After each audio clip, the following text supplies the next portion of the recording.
Welcome. The topic we'll be discussing in this lecture is segmentation. So in the last lecture we have discussed about contiguous memory allocation, and we have discussed that contiguous memory allocation may create two types of problems. One is internal fragmentation, the other one is external fragmentation. Internal fragmentation will be created when the memory is divided into fixed size partitions, and external fragmentation will be created when the memory is divided into variable size partition. One of the solution for external fragmentation is compaction. There are also other solutions for external fragmentation. External fragmentation can be avoided by allowing the processes to occupy the memory in a non-contiguous way.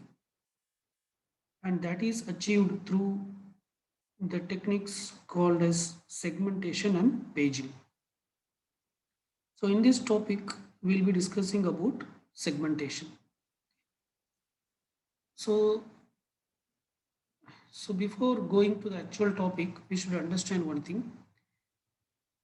The memory view of the user or the programmer is different from the actual physical memory view. Okay, how a programmer views the memory, that will be different from how the actual physical memory exists. Okay, so segmentation basically it does a mapping from the user view of memory to the actual physical memory. So this is what, in brief, what segmentation does. Okay, the memory which is viewed by a programmer will be somewhat different rather than the actual physical memory. So segmentation, what it does in the sense, it maps the programmer's view of memory to the actual physical memory or physical address. Okay. So how a programmer views the memory? A programmer views the memory as a collection of segments. A programmer views the memory as a collection of segments. Okay. So what is a segment? What is a segment? A segment is nothing but a basic block of a program. Okay. So typically if you write a program, what a program will contain? A program will have a main method or main function. It will have some procedures or functions or methods or objects, local variables, global variables, block, stack, symbol table, arrays. So these are the typical logical units of a program. Okay, so each logical unit will be considered as one segment. Each logical unit will be treated as one segment. That is how a programmer views the memory. So programmer, how he thinks in the sense, uh, he thinks the memory is something, a bunch of memories available, and maybe the main program will occupy some unit. Okay, that he will consider as one segment. Maybe he may call it a segment one. He may assume, and some other procedure may occupy some other part of memory, and he may assume that that is segment 2. Okay, like that. Maybe stack may be stored somewhere else, and that he may consider as segment 3. So this is the view of, so this is how actually the programmer views the memory. The programmer views the memory as multiple segments, where each segment is a logical unit of a particular program. Now, this is because for a programmer perspective, this is convenient for him. For a programmer perspective, this view is convenient because this is how he write a program. The program has main function, other procedures. It has local variables, global variables. So a programmer feels convenient to view the memory in this way. But in reality, that is not the case. In reality, the memory is nothing but it is an array of bytes. In reality, the memory is an array of bytes. It is a collection of several bytes. Okay, So this, whatever the programmer is assuming as segment 1, may be stored at some particular address in the memory, starting at some address and ending at some address. Okay. Similarly, whatever the programmer is assuming as segment 2, that will be stored starting at some address and it will be ending at some address. Okay. So there should be a software which maps this logical view to the actual physical view. Okay, so this is the programmer's view of address, uh, programmer's view of memory, which is called as logical address, which is called as logical address, whereas this is the actual physical address, whereas this is how actually the memory looks like. So there should be some mechanism which converts the logical address to physical address, and that conversion process is called as segmentation. Okay, so this is the overall view about segmentation. Fine.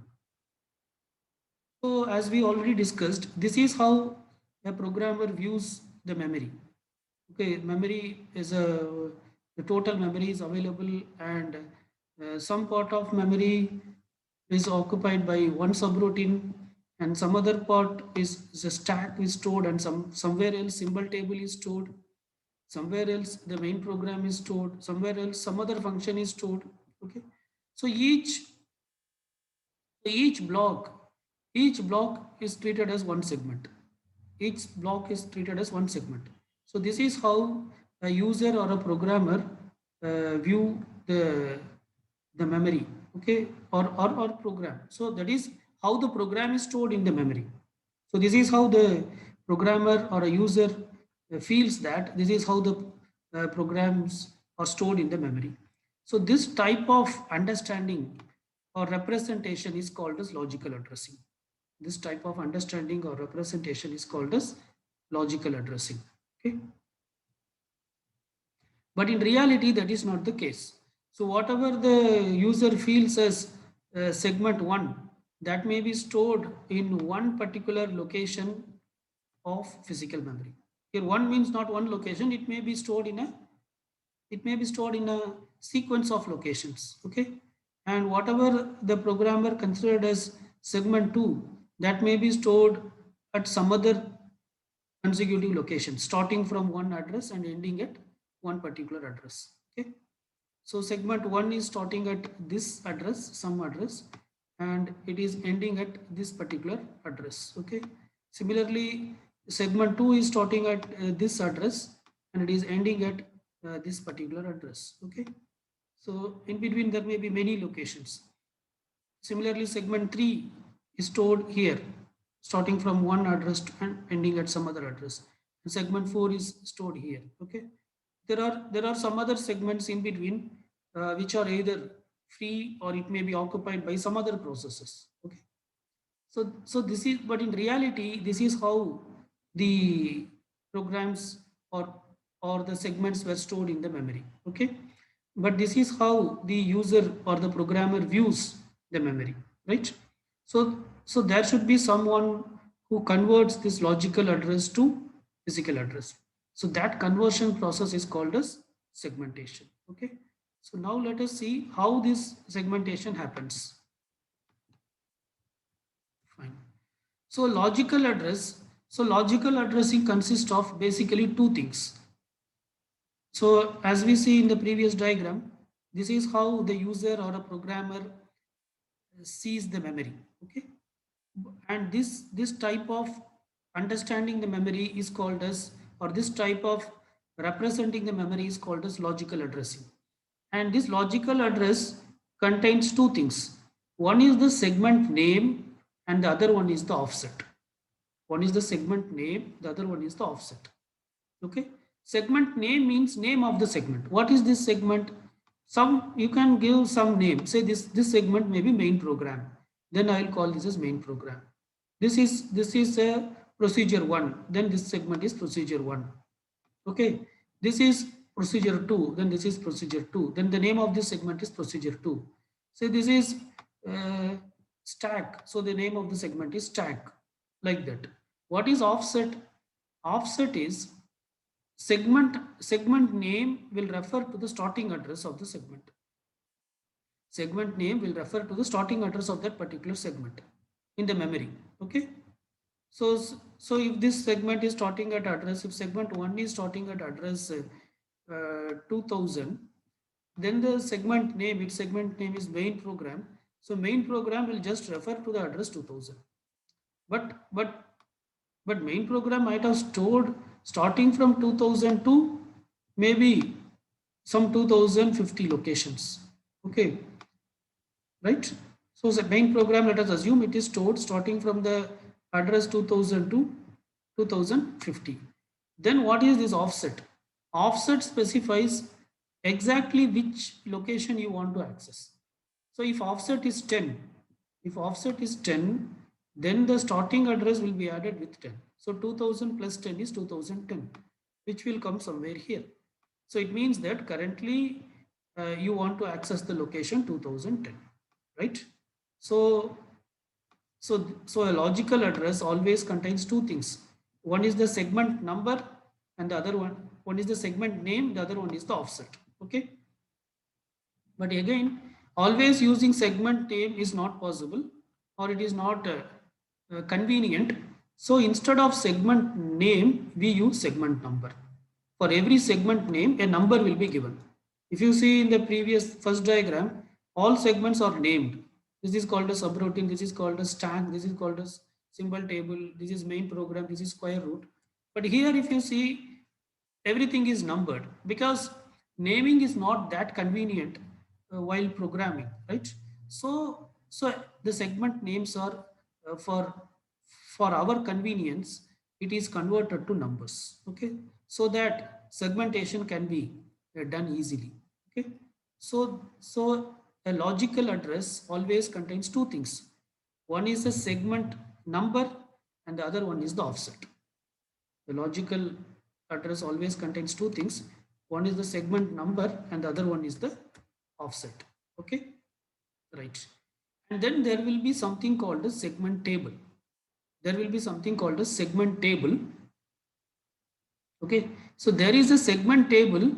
Using this segment table only, we can map the logical address to physical address. So what is this segment table?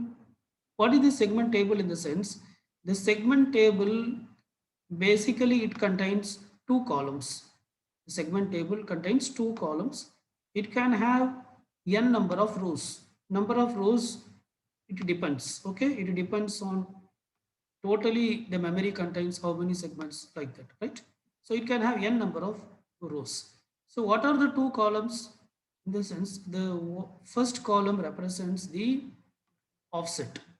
First column represents the offset, which is represented as D. Okay, and the second column represents the base register value or the starting address of a particular segment.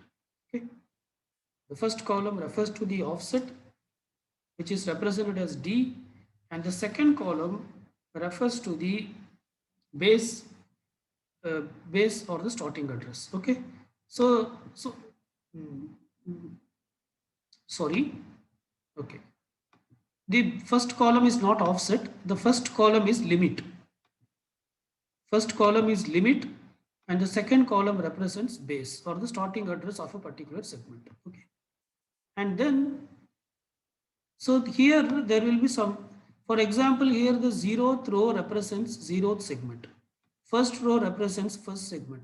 Second row represents second segment. Okay. Third row represents third segment. Fourth row represents fourth segment. Like that it goes on, right? Now let us assume that, okay, here zeroth segment is not shown. Okay, so let us assume there is no zeroth segment. So first segment, let us assume the starting address of the first segment is 2000.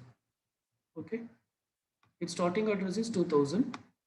Say its ending address is 3000. So which means it is from 2000 to 2099. So that is the meaning, right? 1000 locations. So then for the segment 1, so here it is segment 1. Segment 1 base value will be 2000.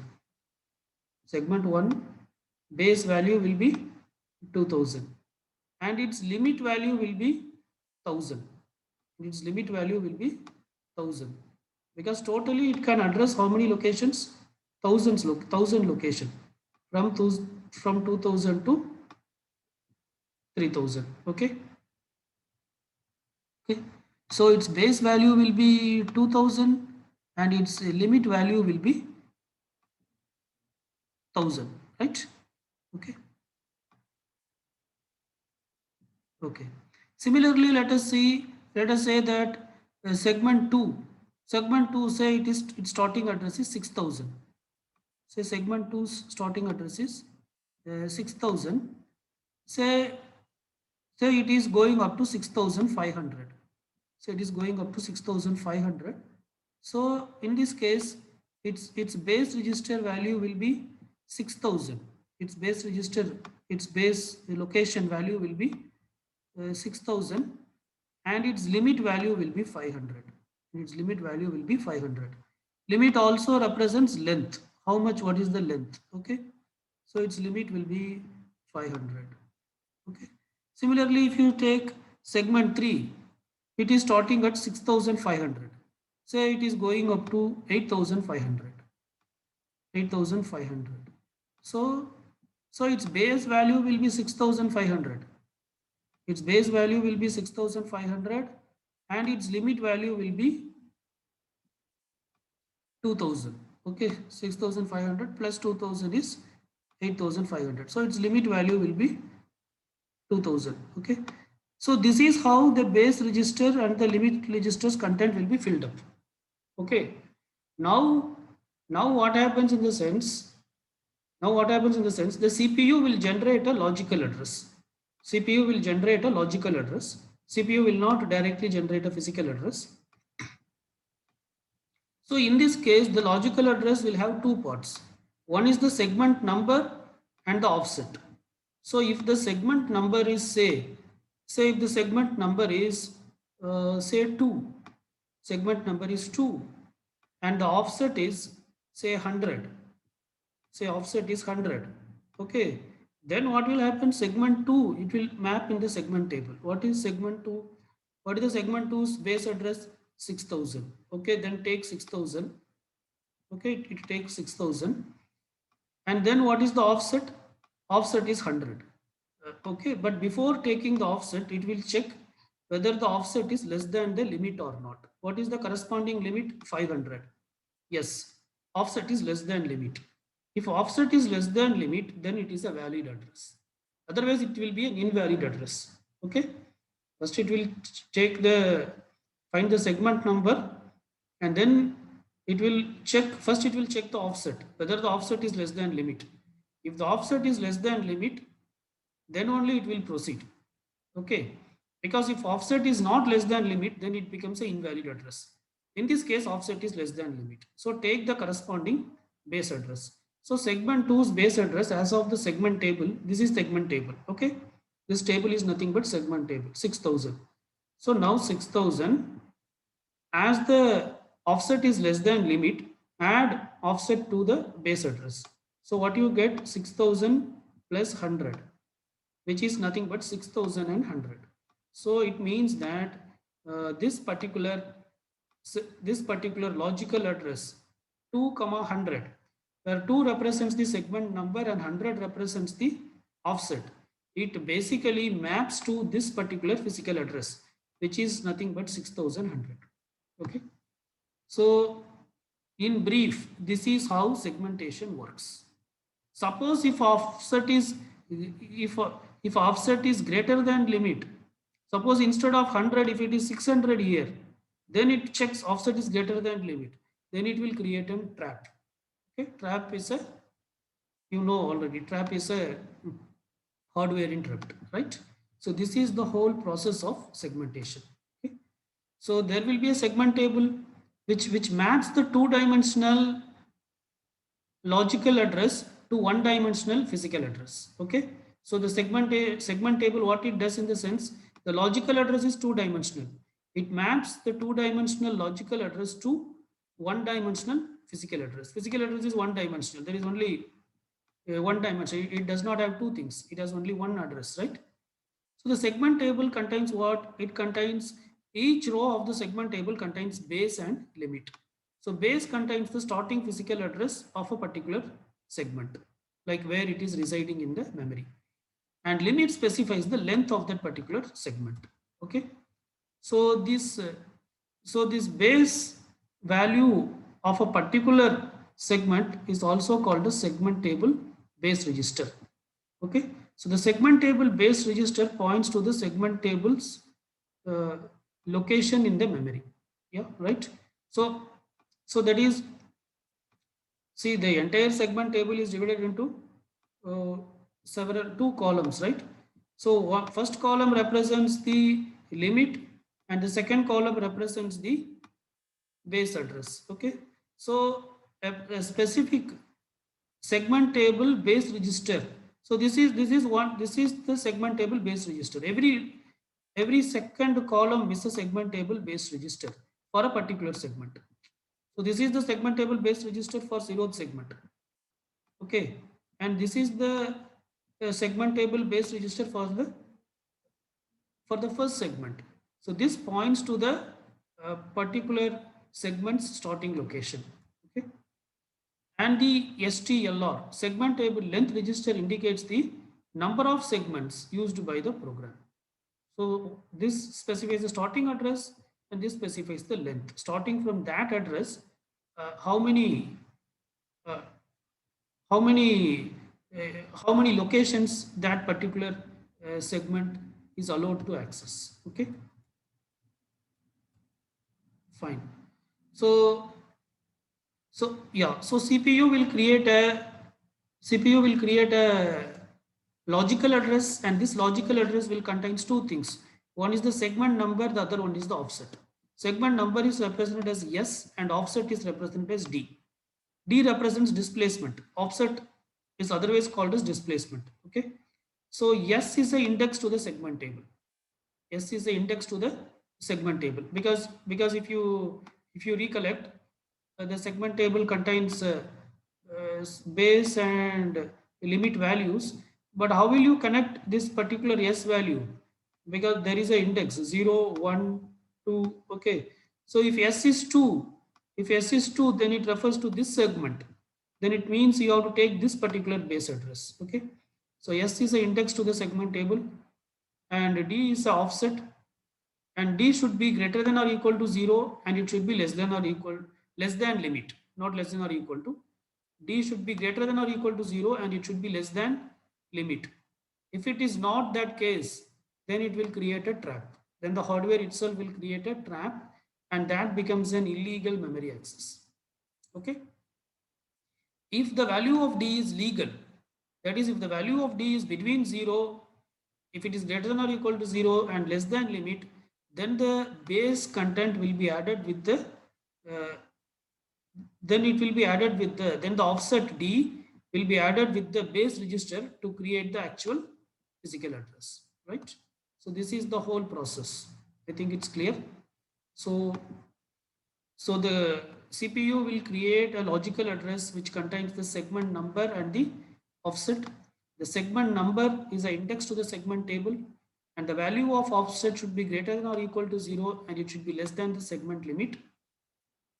If it is greater than or equal to 0 and less than the segment limit, then add the offset with the segment with the base register content to create the actual physical address. Okay, suppose if the value of offset is greater than the limit or equal to limit, then the hardware will create a trap, and that becomes an illegal memory access. Okay, fine. This diagram, it shows how actually all these things works. So as we have already discussed, the CPU will create a logical address, and this logical address contains two things.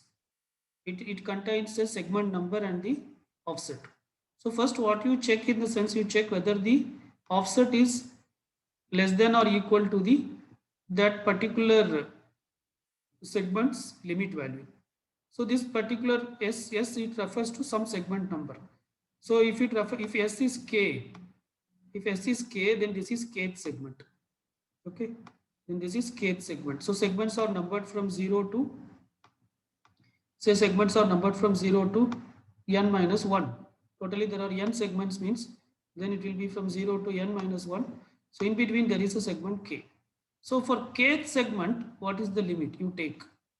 And check whether the limit value is less than d or not. If it is less than d, then go to the next step. If it is not less than d, then create an trap. That is an hardware error which says it is an illegal memory access. Okay, if it is less than d, sorry, if d is nothing but offset. If offset is less than limit, if offset is less than limit, then continue. If offset is greater than or equal to limit, then create a trap.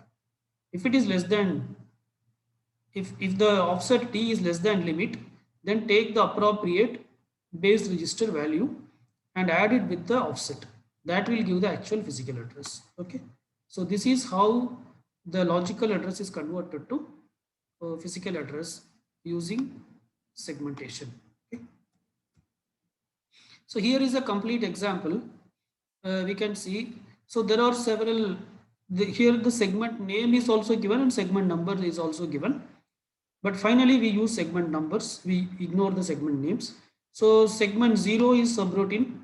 Segment 1 is square root function. Segment 2 is main program. Segment 3 is tag and segment 4 is symbol table. Okay. And this is the segment table. So segment table contains entries for all the 5 segments starting from 0 to 4. Okay. So segment 0's base register is 1400. So that is its starting at address 1400 and its limit is 1000. That is it ends at 2400. That is it can access from 1400 to 2399. Okay. Segment 1 starting address is 6300. Okay. Segments 1 starting address is 6300 and its length is 400. That is up to 6700. That is actually it can access up to 6699, right? Okay. Similarly, all other things. Segment 2 starting address is 4300 and it can access up to 4700. So its limit is again 400. Segment 3 starting address is 3200 and its limit is 1100. That is up to 4300. And similarly for segment 4. Okay. Now we have some questions. If S is equal to 2 and D equal to 53, this will map to what? So S equal to 2 means what? So segment, so this is the logical address which is created by the CPU with S equal to 2 and D equal to 53. So S equal to 2 means the base address value is 4300. So basically it is referring to here. Okay. Now you take the D value, D is 53. What is the corresponding L value? What is the corresponding limit value? 400. So 53 is less than 400. 53 is less than 400. So it is a legal address. So just to add 4300 with 53. So what you get is 4353. So this will be the actual physical address which will come somewhere here. Okay. Then if S equal to 3 and D equal to 852, what it will map? So S is 3. S is 3 means starting address is 3200. Okay, the base address is 3200. So basically it refers to this location. And D is 122. D is D is 852. D is 852. So for S is equal to 3, what is the limit value? 1100. So D is 852. So 852 is less than 1100. So it is a valid address. So just to add 3200 plus 852. 3200 plus 852 is 4052. So this is the actual physical address which is going to access the location 4052. Okay. Next, S is equal to 0 and D is equal to 1222. So S equal to 0 represents the base address 1400. So it is basically refers to this particular starting address or the base address. And D is 1222. But what is the limit? 1000. So 1222 is not less than 1000. It is greater than 1000. So basically this is an illegal access. So this will create a trap. So this will create a trap as it is a illegal access. So basically it won't be converted into any physical address because this particular code is trying to access a illegal memory location. So it will create a hardware interrupt called trap. Okay. Next, S is equal to 0 and D is equal to 500. S is equal to 0 is again 1400. The starting address is 1400. D is equal to 500. Is 500 less than the respective limit value? Yes, limit is 1000. 500 is less than 1000. So 1400 plus 500. So this will create the location 1000. This will create the physical address 1900. So this will access the location 1900. Okay. If S is equal to 4 and D is equal to 300. So S is equal to 4 refers to the base address 4700. That is this particular address. This is starting address 4700 segment 4 and D is equal to 300. So what is the corresponding limit value? 1000. So 300 is D is less than limit. Yes, 300 is less than 1000. So just to add 4700 plus 3000, which is nothing but 5000. So the physical address generated here will be 5000. So this particular logical address is mapped to the physical address 5000. Okay. So this is how a two-dimensional logical address is mapped to a one-dimensional physical address. So you can see there is a two-dimensional for logical address. There is a S and D, and it is finally mapped to a one-dimensional physical address by using the segmentation. Okay, and you can observe here the segments are not stored in contiguous location. They are stored in different locations. Segment 0 is stored here. Segment 1 is stored here. They are not contiguous. Okay, segment 2 is stored here. Okay, so basically segmentation uses do not store the contents in contiguous locations. Okay, so this is about segmentation. Fine. So let us stop here. Thank you.